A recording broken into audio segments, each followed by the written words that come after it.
Sales is tough. In this video, I'm going to talk about self-esteem and how it relates to sales. When you're selling, you're going to be asking a lot of people many different difficult questions and hearing many no's. You have to understand that when someone tells you no, it's not a personal attack on yourself. There's nothing wrong with you. It's just a part of doing business. Out of 100 people, not everyone's going to want your product or even have a need for your product. So just understand that when someone says no to you, it's not that there's something wrong with you, but it's just there isn't a need for your product, and it's just something that goes on in business. So it's very easy to get discouraged when you're starting out, because especially if you're hearing a lot of no's, a lot of people hanging up on you or slamming their doors in your face.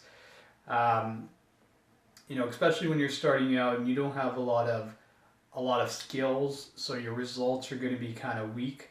It's very easy to quit or give up and go find another job.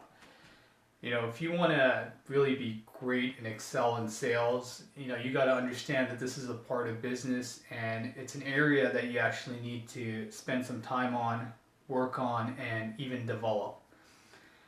There's like that big 90-day phenomena where, a lot of salespeople quit within the first 90 days because, they weren't able to keep hammering away, or, they just lost interest, or, they just don't want to do it anymore. A lot of times it's because, it's the exact same thing where they don't have a lot of skills, the results are very low, and it's very easy to get discouraged.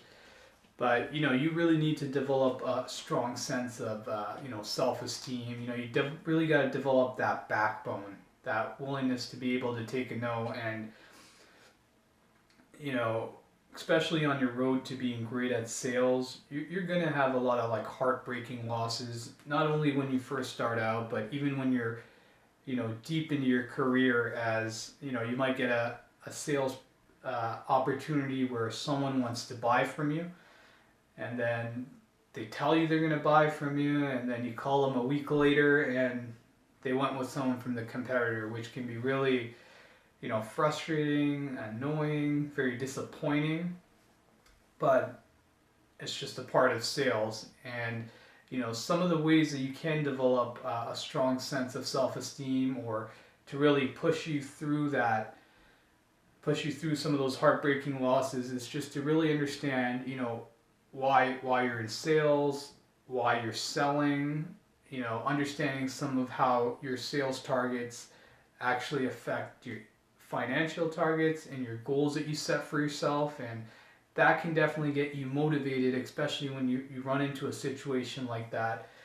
And the truth is, the more that you like yourself, the more that you like other people, and the more that people can sense that, the more that they're going to buy from you. So, as a quick exercise, it's definitely, I remember when I first started sales training, one trainer, Brian Tracy, he mentioned it's always a good exercise to just tell yourself from time to time that you like yourself, and just to really remind yourself of your goals and what you're trying to ultimately accomplish.